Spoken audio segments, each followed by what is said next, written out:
Tuesdays with Morrie, An Old Man, a Young Man, and Life's Greatest Lessons by Mitch Albom. The fifth Tuesday, we talk about family. It was the first week in September, back to school week, and after 35 consecutive autumns, my old professor did not have a class waiting for him on a college campus. Boston was teeming with students, double parked on side streets, unloading trucks, and here was Morrie in his study.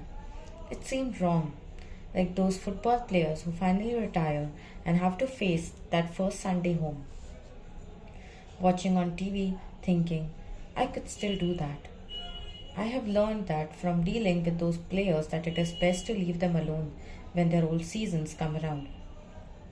Don't say anything, but then I didn't need to remind Morrie of his dwindling time. For our taped conversations, we had switched from handheld microphones because it was too difficult now for Morrie to hold anything that long. To the lavalier kind popular with TV news people. You can clip these onto a collar or a lapel. Of course, since Morrie only wore soft cotton shirts that hung loosely on his ever-shrinking frame, the microphone sagged and flopped, and I had to reach over and adjust it frequently. Morrie seemed to enjoy this because it brought him closer to me in hugging range, and his need for physical affection was stronger than ever. When I leaned in, I heard his breathing breath and his weak coughing, and he smacked his lips softly before he swallowed. Well, my friend, he said, what are we talking about today? How about family? Family. He mulled it over for a moment. Well, you see mine all around me. He nodded to photos on his bookshelves of Morrie as a child with his grandmother, Morrie as a young man with his brother David, Morrie with his wife Charlotte, Morrie with his two sons Rob, a journalist in Tokyo, and John, a computer expert in Boston. I think in light of what we've been talking about all these weeks, family becomes even more important, he said. The fact is, there is no foundation, no secure ground upon which people may stand today if it isn't family. It's become quite clear to me as I have been sick. If you don't have the support and love and caring and concern that you get from a family, you don't have much at all. Love is so supremely important. As our great poet Auden said, love each other or perish.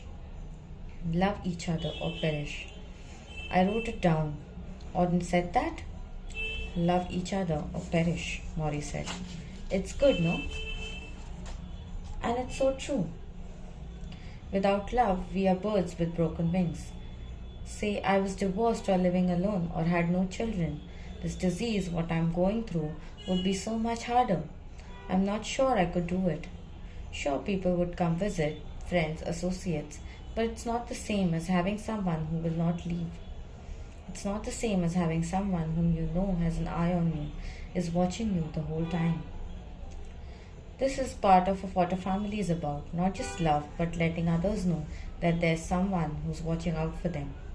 It's what I miss so much when my mother died, what I call your spiritual security, knowing that your family will be there watching out for you. Nothing else will give you that, not money, not fame. He shot me a look. Not work, he added. Raising a family was one of those issues on my little list of things you want to get right before it's too late. I told Morrie about my generation's dilemma about having children, how we often saw them as tying us down, making us into these parent things that we did not want to be. I admitted to some of these emotions myself. Yet when I looked at Morrie, I wondered if I were in his shoes, about to die, and I had no family, no children, would the emptiness be unbearable? He had raised his two sons to be loving and caring, and like Morrie, they were not shy with affection. Had he so desired, they would have stopped what they were doing to be with their father every minute of his final months, but that was not what he wanted. Do not stop your lives, he told them, otherwise this disease will have ruined 3 of us instead of 1. In this way, even as he was dying, he showed respect for his children's worlds. Little wonder that when they sat with him, there was a waterfall of affections, a lot of kisses and jokes and crouching by the side of the bed, holding hands. Whenever people ask me about having children or not having children, I never tell them what to do. Morrie said, now looking at a photo of his oldest son. I simply say, there is no experience like having children. That's all. There's no substitute for it. You cannot do it with a friend. You cannot do it with a lover. If you want the experience of having complete responsibility for another human being and to learn how to love and bond in the deepest way, then you should have children. So, you would do it again? I asked. I glanced at the photo. Rob was kissing Morrie on the forehead, and Morrie was laughing with his eyes closed. Would I do it again? He said to me, looking surprised. Mitch, I would not have missed that experience for anything. Even though he swallowed and put the picture in his lap. Even though there's a painful price to pay, he said, because you'll be leaving them. Because I'll be leaving them soon. He pulled his lips together, closed his eyes, and I watched the first teardrop fall down the side of his cheek. And now, he whispered, you talk. Me. Your family. I know about your parents. I met them years ago at graduation. You have a sister too, right? Yes, I said. Older? Yes. Older. And one brother, right? I nodded. Younger? Younger. Like me, Morrie said. I have a younger brother. Like you, I said. He also came to your graduation, didn't he? I blinked, and in my mind I saw all of us there, 16 years earlier, the hot sun, the blue robes, squinting as we put our arms around each other and posed for an Instamatic photos. Someone saying 1, 2, 3.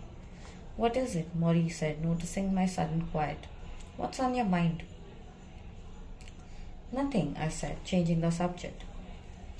The truth is, I do indeed have a brother, a blonde-haired, hazel-eyed, 2 years younger brother who looks so unlike me or my dark-haired sister that we used to tease him by claiming strangers had left him as a baby on our doorstep. And one day we'd say, they're coming back to get you.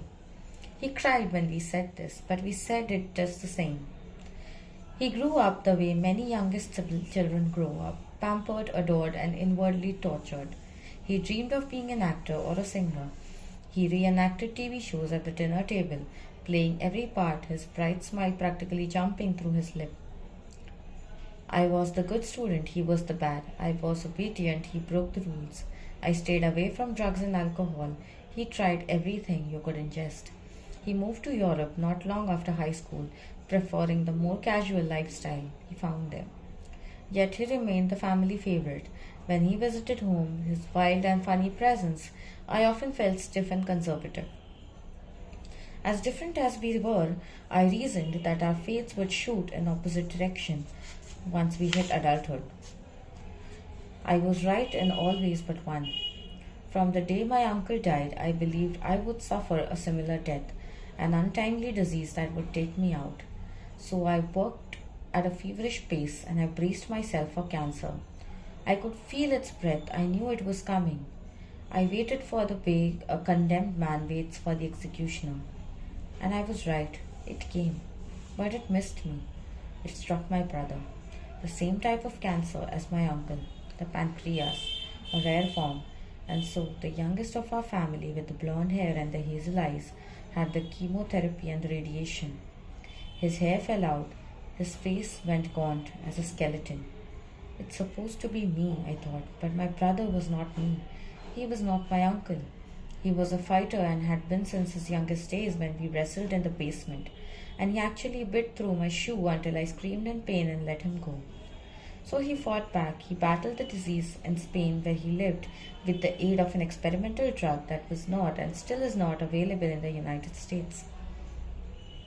He flew all over Europe for treatments, and after 5 years of treatment, the drug appeared to chase the cancer into remission. That was the good news. The bad news was, my brother did not want me around. Not me, nor anyone in the family. Much as we tried to call and visit, he held us at bay, insisting this fight was something that he needed to do by himself. Months would pass without a word from him. Messages on his answering machine would go without a reply. I was ripped with guilt for what I felt I should be doing for him, fueled with anger for his denying us the right to do it. So once again, I drove into work. I worked because I could control it. I worked because work was sensible and responsive. And each time I would call at my brother's apartment in Spain, get the answering machine, him speaking in Spanish, another sign of how far apart we had drifted, I would hang up and work some more.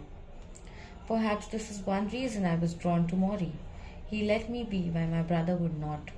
Looking back, perhaps Morrie knew this all along. It is a winter in my childhood on a snow-packed hill in our suburban neighborhood.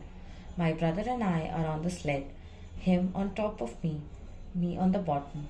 I feel his chin on my shoulder and his feet on the backs of my knee. The sled rumbles on icy patches beneath us.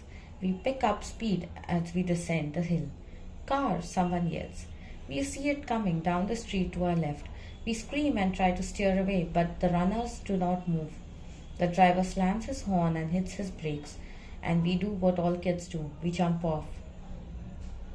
In our hooded parkas, we roll like logs down the cold, wet snow, thinking that the next thing to do to touch us will be the hand of a rubber or of a car tire.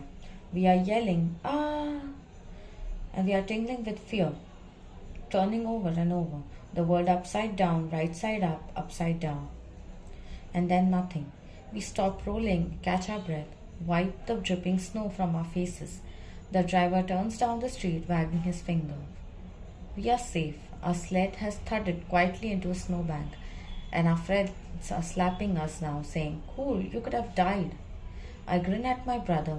We are united by childish pride. That wasn't so hard, we think. And we are ready to take on death again.